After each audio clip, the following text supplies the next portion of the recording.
out of jail. But Dr. Rainey, let me ask you a question in terms of public health. Right now today, what's the leading cause of death for Americans age 18 to 45? I believe that it's opioids. It is drug overdoses. Last year, more than 100,000 Americans died of drug overdoses. 70% of that came from Chinese fentanyl that is flooding across our southern border because this administration has opened up our southern border to 8.6 million illegal immigrants, has enriched the drug traffickers. Do you think, Dr. Rainey, that fentanyl flooding across our open border on the south that has killed collectively 100,000 overdoses last year, do you think? They called the hearing to talk about guns. He turned it into something they never saw coming. Watch what happens when the trap closes. Thank you, Mr. Chairman. We are at yet another hearing called by Democrats on gun control. Understand that today's Democrats in the Senate, these are not your father's Democrats. There are no moderate Democrats left in Congress. Today's Democrats, when it comes to guns, their objective is to disarm law-abiding citizens. They simultaneously embrace policies that release violent criminals from jail. They're not interested in locking up murderers. They're not interested in locking up gangbangers. They're not interested in locking up violent criminals. Instead, they systematically support policies that release violent criminals. By the way, if you are hesitant to believe me when I say this, perhaps you'll believe the mayor of Dallas. The mayor of Dallas, Eric Johnson, who's a friend, is a lifelong Democrat. He's African-American mayor, elected in Dallas, been a Democrat his whole life until just recently. He left the Democrat Party and became a Republican. Now, let me read you why Mayor Johnson became a Republican. Quote, "Unfortunately, many of our cities are in disarray. Mayors and other local elected officials have failed to make public safety a priority or to exercise fiscal restraint. Most of these local leaders are proud Democrats who view cities as laboratories for liberalism rather than as havens for opportunity and free enterprise. Too often, local tax dollars are spent on policies that exacerbate homelessness, coddle criminals, and make it harder for ordinary people to make a living. And too many local Democrats insist on virtue signaling, proposing half-baked government programs that aim to solve every single societal ill, and on finding new ways to thumb their noses at Republicans at the state and federal level." I have to say to an ordinary person, the political ideology of today's Democrats makes no sense. Why your priority is disarming a law-abiding citizen, but not going after the violent criminal. And to be clear, it is the radical left that advocates abolishing the police and defunding the police. And when I say there are no moderate Democrats left, the Biden administration has nominated not one, not two, but three of the leading advocates of abolishing the police to senior positions at the U.S. Department of Justice. Every single Democrat on this committee voted to confirm every single one of them, but not just on this committee. Every single Democrat in the United States Senate voted to confirm all three of the Biden nominees, including Rachel Rollins, nominated to be the U.S. Attorney in Massachusetts, one of the leading advocates of abolishing the police, as a local prosecutor. She put out a list of violent crimes that she wouldn't prosecute. You know what? We're not having a hearing on the impact of Soros prosecutors releasing violent criminals from jail. We're not having a hearing on carjacking in Washington, D.C., because the Democrat City Council lowered the penalty for carjacking, lowered the penalty for murder. We're not having a hearing on Congressman Henry Cuellar, a Democrat from Texas, who was carjacked in Washington, D.C. at 9:30 at night. We're also not having a hearing on the Antifa and Black Lives Matter riots across the country, because to Democrats, when stores are being looted, when police cars are being firebombed, when police officers are being murdered, that's not a crisis if they agree with the ideology of the criminals. Instead, their objective is they want to take away the firearm from the single mom who's taking the subway home at night, who that is the only prevention she has against the violent criminals that the Democrats are unleashing. And by the way, to give you an underscoring of it, look, we have a mental health crisis in this country. I've repeatedly introduced legislation to improve school safety, to invest to double the number of police officers in schools. Democrats objected. To invest $15 billion in mental health counselors in schools. Democrats objected. Their priority is not stopping the criminals. Their priority is disarming law-abiding citizens. And by the way, they call it a public health crisis because they want to put supposed experts in charge of disarming you. The Second Amendment in the Bill of Rights is not a public... This is the pivot point. He didn't just ask a question, he built a corner with no exits. The witness answers honestly, and the moment she does, every Democrat in that chamber is implicated. That's not accident, that's architecture. The hearing was called to debate gun control. What's happening right now is a live demonstration of how political framing gets flipped inside a single question. One admission, one statistic. The entire narrative shifts.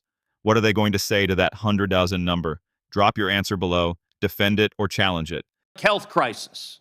What is a public health crisis is the crime rates that are skyrocketing because Democrats keep letting murderers and violent criminals out of jail. But Dr. Rainey, let me ask you a question in terms of public health. Right now today, what's the leading cause of death for Americans age 18 to 45? I believe that it's opioids. It is drug overdoses. Last year, more than 100,000 Americans died of drug overdoses.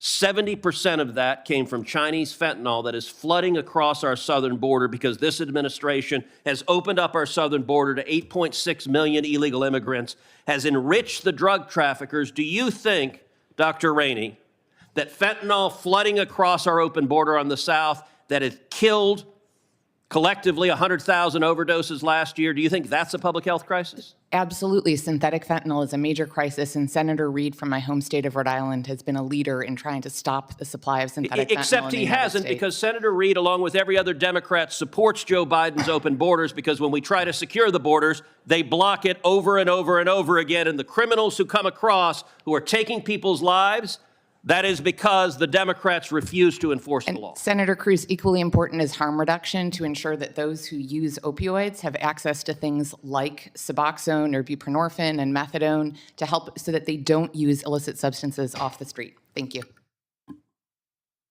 100,000 Americans dead in a single year, not from bullets, from powder.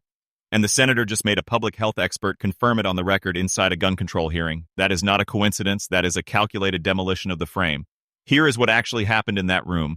A committee hearing was convened to build public pressure around gun legislation. The majority called it. The agenda was set. The witnesses were chosen. Everything was designed to produce one outcome: footage, sound bites, and momentum toward stricter firearm laws. What the majority did not account for was a senator who had no intention of playing inside their frame. Cruz didn't filibuster. He didn't stall. He prosecuted. He walked into a public health hearing about guns and methodically turned every piece of the majority's own language against them. They called it a public health crisis. He accepted that framing entirely, and then asked a simple question. If we are talking about public health crises, what is actually killing the most Americans right now? The witness told the truth. Drug overdoses, fentanyl, 100,000 lives. And with that single confirmed answer, the entire premise of the hearing collapsed. But here is what nobody is asking. Why does this moment disappear so quickly from the national conversation? A sitting senator gets a public health expert to confirm, on the record under oath in a formal Senate proceeding, that the leading cause of death for Americans aged 18 to 45 is not gun violence, it is fentanyl crossing an open border. That is not a talking point, that is a testified fact. And within 48 hours, it is buried under the next scheduled outrage cycle. Think about what this means if you are a parent who lost a child to an overdose. You watch a hearing convened in the name of saving lives. And the one moment where your specific crisis gets named, confirmed, and placed on the congressional record, it gets cut from the highlight reel. The clip that circulates is the one that fits the pre-existing narrative. The moment that doesn't fit gets labeled political theater and discarded. That is not journalism. That is editorial enforcement.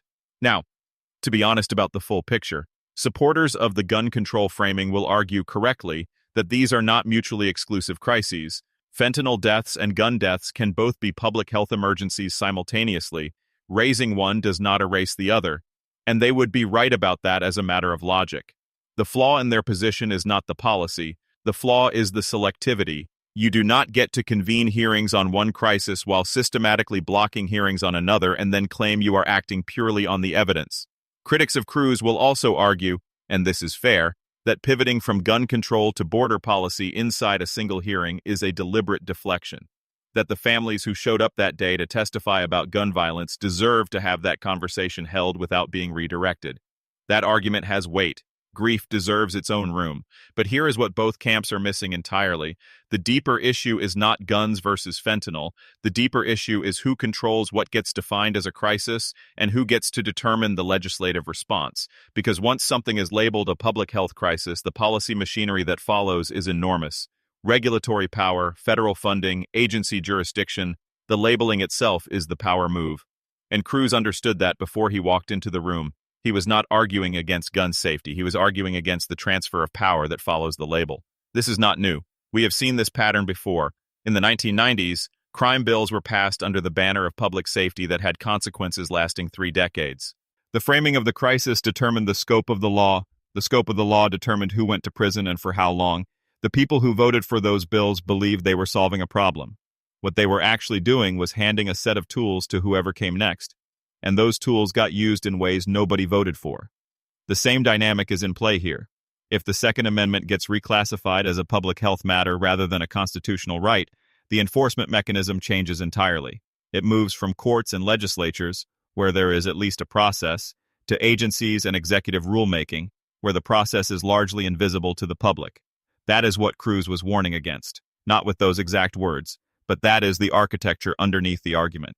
And the fentanyl question was not a distraction, it was a demonstration.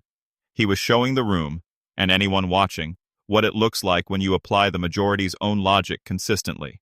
If public health justifies restricting constitutional rights, then $100 in fentanyl deaths per year should trigger the most aggressive federal intervention in border policy in American history. The fact that it hasn't, the fact that the same coalition calling for gun restrictions has consistently blocked border enforcement, is either a contradiction or a confession of priorities. You decide which one it is. If this is the layer of analysis you are not finding in your regular feed, the framing beneath the argument, the power beneath the policy, then you already know what to do. This channel exists for exactly this kind of breakdown. Subscribe so you don't miss the next one. The story does not end in that hearing room. It never does. What was confirmed on the record that day is now part of the congressional archive. It can be cited, it can be subpoenaed, it can be read back in a future hearing by someone who was paying attention. 100,000 Americans died while this debate was happening. The hearing moved on, the votes were cast, the narrative was managed, but the number doesn't change. And the question Cruz left hanging in that room, why is that not the crisis we are mobilizing around, is still unanswered. It is still unanswered today. Thanks for watching. If this breakdown hit different, share it with someone who needs to see the full picture, not just the clip. Subscribe, drop your take in the comments, and tell us, which crisis do you think Washington is most deliberately ignoring right now?